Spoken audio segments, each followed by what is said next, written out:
Hey, it's Monisha. And Shirley from Make It Shine, the Money Podcast. On today's podcast, we discuss yay or nay. Do you have a secret bank account that your partner doesn't know about? It's more common than you think. Keep listening to find out why and whether you should have one too. This little light of mine, yeah, I'm gonna make it shine, make it shine, make it shine, make it shine. So first of all, Shirley, what is the definition of a secret bank account? Because it can mean different things to different people. Definitely. So even when we were discussing this last week, we both had slightly different definitions. But between us and the friends we surveyed, the general definition of a secret bank account is you're purposely concealing money from your partner. So whether it's an account that your partner has no clue about, or it might be from your personal account that they don't know about, but they might have figured you have a discretionary balance of like $1,000, but in reality, it's a lot more money, like tens and tens of thousands of dollars, and you hide it from them. Millions! Yeah. Yeah, that would be great. Millions. So you hide it from them, and that is some secret money. Yeah, and MoneyWise did a study, and it turns out 3 in 10 Canadians have a secret bank account, or at least they're willing to say yes on a survey. And to be clear, that's not the same as having like a separate account, right? So 42% of all married or cohabiting couples have a separate account. Mm-hmm. This just means that, as a separate account, it just means that you're retaining sole access to all the details of the account versus a joint account. But this is an account your partner knows about. It's not a secret. Right. A secret is a secret, and a secret account is one that you don't tell people about. Yeah, it's literally in the name. It's a secret. So why would someone have a secret bank account? Turns out the number one reason is financial independence. So for different spending habits specifically, 47% of married people say their spending habits don't align.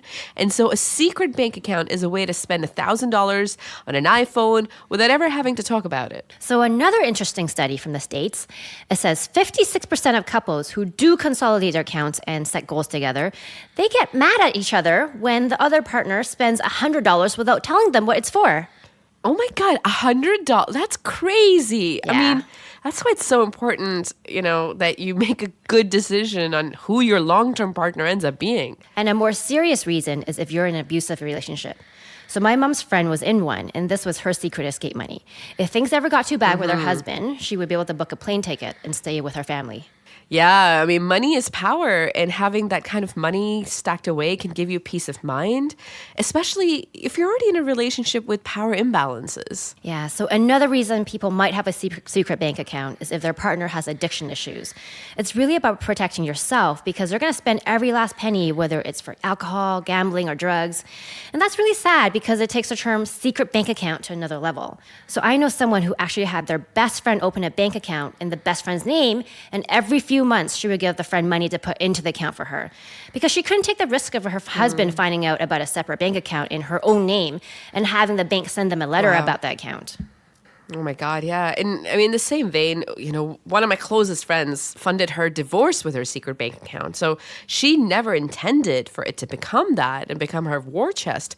But divorce proceedings can be really, really long and painful. And, you have all these extra costs. You need to pay for a divorce lawyer, all your living expenses. And it's a very tough period.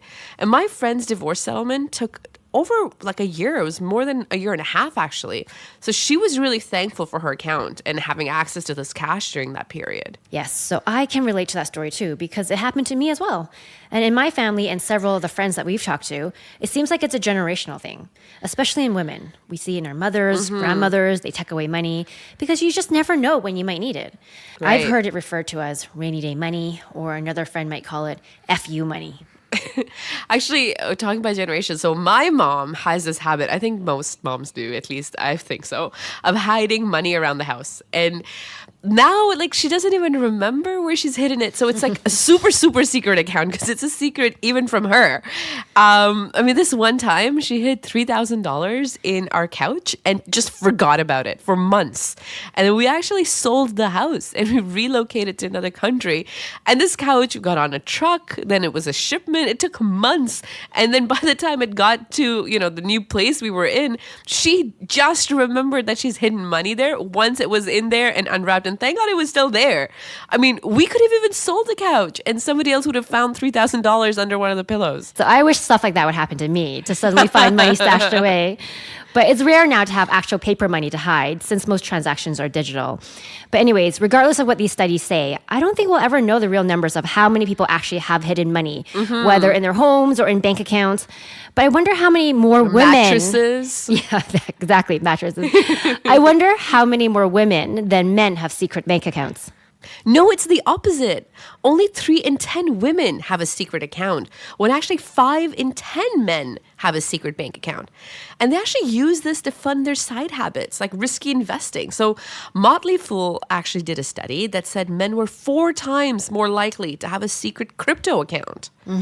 So if we think the number 3 in 10 women is low, 5 in 10 men is probably low as well.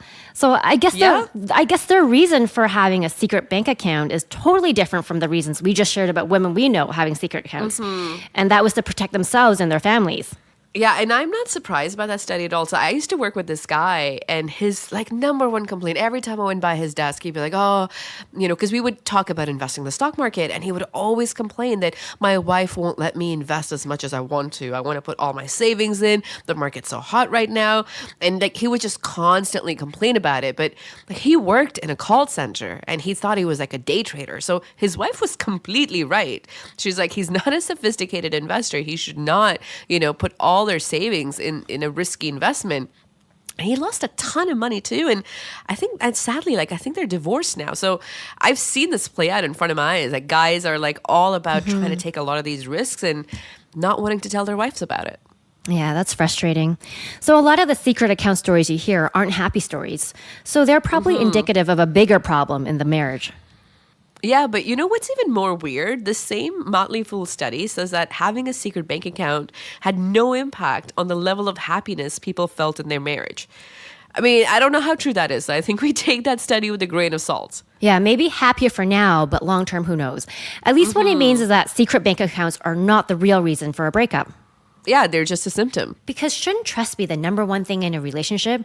Meaning openness and communication on all things, especially money? In fact, there's a term called financial infidelity. That's when there's a lie told about money, whether it's a secret bank account, secret credit card for secret purchases, lying about the cost of something. It's all financial cheating. Yeah, and over 40% of all people in relationships say they've experienced some form of financial infidelity. So that's practically half the people that are in a relationship. That's why it's so important to talk about money with your partner early in the relationship and understand each other's money values. It's like a muscle. Start talking about money, set money goals together, review your budget often, and that way you can avoid the need for a secret bank account. Exactly.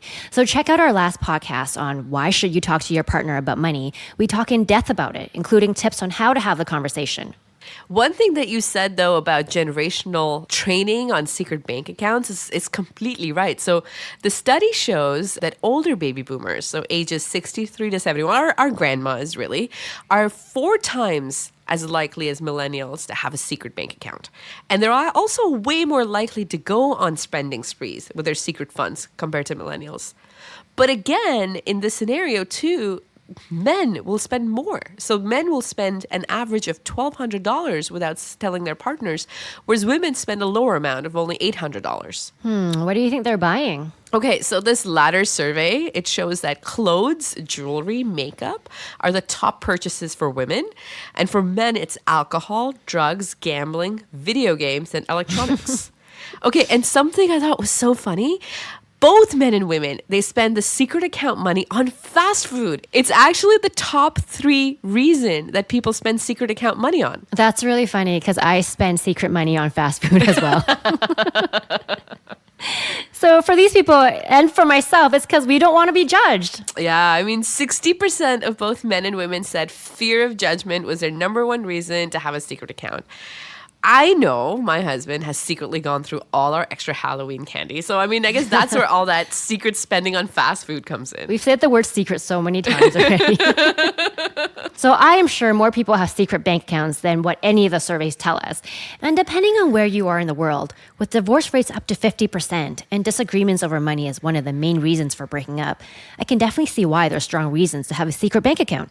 So Manisha, what do you think? Yay or nay on secret bank accounts? So I think it depends. Yay, because if you're honest and transparent with your partner, a secret account or not disclosing small expenses is probably not a big deal.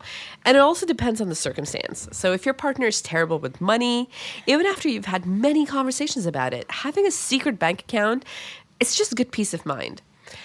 Nay, if you're going to be spending that money to cheat on your partner, like actually buying things for a boyfriend or girlfriend outside of your marriage, or if you're spending it on your addiction, that's not a good reason. And ultimately, like we said, the secret bank account then is just a symptom because there's bigger problems in the marriage at that point in time. I agree. I say yay as well because I also make my own money and I think of it as a self-care fund. If I want to spend on something nice for myself or a gift for a friend, I don't want to justify it to a partner why I did it. Granted, I'm by no means a big spender, so really this is just a great emergency fund for myself and my family. And maybe instead of calling it a secret bank account, we should call it an emergency fund because that's what it is, really. Yes, definitely. Rebrand it to an emergency fund. I'm a big believer of that for sure. So tell us, what do you think? Do you have a secret bank account or an emergency fund? Let us know and keep making it shine. This little light of mine, yeah, I'm gonna make it shine, make it shine, make it shine, make it shine. Any views or opinions represented in this podcast are personal and belong solely to the podcast creators and do not represent those of people, institutions, or organizations that the owner may or may not be associated with in professional or personal capacity unless explicitly stated.